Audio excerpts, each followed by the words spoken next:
Hi అందరికీ. ఈరోజు మనం ఈ వీడియోలో ఏం చూడబోతున్నామంటే, మనము బిజినెస్ పర్పస్ కోసం బ్రదర్ ప్రింటర్ అనేది కొన్నాము. దాంట్లో ఏమేం ఫీచర్స్ ఉంది, దాన్ని నేను ఎక్కడైతే కొన్నానో అవి మీకు చెప్తాను. అమెజాన్‌లో, ఫ్లిప్‌కార్ట్‌లో అయితే నేను చూసాను. ప్రైజెస్ అనేది నవంబర్ 30 నేను ప్లాన్ చేశాను కొంటామనేసి. ఆ రోజు ప్రైస్ అయితే మనకు 22,200 సంథింగ్ ఉండింది. మరుసటి రోజు మార్నింగ్ చూస్తే నాకు 23,600 అయింది. నేను ఒక 2 డేస్ అయితే వెయిట్ చేశాను. అది ప్రైస్ అనేది మనకు డిక్రీజ్ అయ్యే ఛాన్సెస్ ఉంటది కదా అనేసి వెయిట్ చేశాను. బట్ ప్రైస్ అయితే డిక్రీజ్ కాలేదు. సో దట్ నేనైతే ఏం చేశానంటే ఆఫ్‌లైన్‌లో కొంటామనేసి ప్లాన్ చేసుకొని యూట్యూబ్‌లో సెర్చ్ చేసి ఒక షాప్ అనేది సెలెక్ట్ చేసుకున్నాను. ఆ షాప్ డీటెయిల్స్, ఆ ప్రింటర్ డీటెయిల్స్ మొత్తం మీకు కావాలంటే నాకు కింద వాట్సాప్ నంబర్ గ్రూప్ కానీ వాట్సాప్ నంబర్ గాని ఇస్తాను. నన్ను కాంటాక్ట్ అవ్వండి.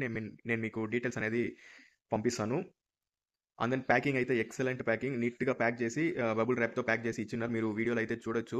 ఎంత నీట్‌గా ప్యాక్ చేసినారనేసి. అండ్ దెన్ వాటిని ఓపెన్ చేసి మీకైతే ఆ ప్రింటర్ ఎలా ఉంది అన్నీ మీకు చెప్తాను. దాంట్లో నేనైతే ఎక్స్‌పెక్ట్ చేసింది అన్నీ నీట్‌గా ఇచ్చారు. నేను మాక్సిమం ఎక్స్‌పెక్ట్ చేసింది ఏమంటే మినీ జిరాక్స్ మిషన్ లాగా కావాలని అనుకున్నాను. ఇదొచ్చి బ్రదర్ L2541 అనుకుంటా. ఆ ప్రింటర్ అనేది ఇది. దీంట్లో ఏడీఎఫ్ ఉంది. ఏడీఎఫ్ అంటే పైన మనం పేపర్ లోడ్ చేసినామంటే ఆటోమేటిక్‌గా మనకు పేపర్ లాగి జిరాక్స్ ఇచ్చేస్తది.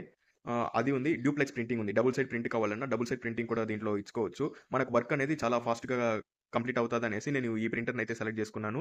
మీకు దీని యొక్క డీటెయిల్స్ ఏదన్నా కావాలా, దీని గురించి ఏమన్నా తెలుసుకోవాలంటే నన్ను కాంటాక్ట్ అవ్వండి. నేను వీటి గురించి డీటెయిల్స్ అనేది మీకు వాట్సాప్‌లో షేర్ చేస్తాను. లాస్ట్‌లో పూజ అనేది చేసి ప్రింటర్‌ని అయితే స్టార్ట్ చేసాం. Thank you for watching. Learn with DP.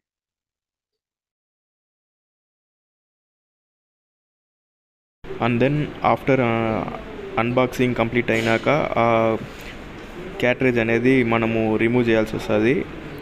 దాన్ని జస్ట్ లాగితేనే మనకు క్యాట్రేజ్ అనేది బయటికి వచ్చేస్తుంది. ఆ ఆరెంజ్ కలర్ ఏదైతే ఉందో దాన్ని సపరేట్గా రిమూవ్ చేసి వేసేవాళ్ళ. ఆ క్యాట్రేజ్ ఏదైతే ఉందో దాంట్లో టోనర్ రీఫిల్ చేసి, టోనర్ సపరేట్గా కవర్లో అయితే ఇచ్చిన్నారు. దాంట్లో రీఫిల్ చేసి అక్కడ పెడుతున్నాను చూడండి, అట్లా ఇన్సర్ట్ చేసి మళ్ళీ మనం ఎక్కడైతే రిమూవ్ చేసినామో అక్కడే ఇన్సర్ట్ చేస్తాము. ఒకసారి నేను రిమూవ్ చేసి కూడా మీకు చూపిస్తాను చూడండి. అలా రిమూవ్ చేసి అట్లా లోపల ప్రెస్ చేసినామంటే లాక్ అయిపోతుంది. మనకు ప్రింటర్ అనేది సెట్ అయిపోతుంది.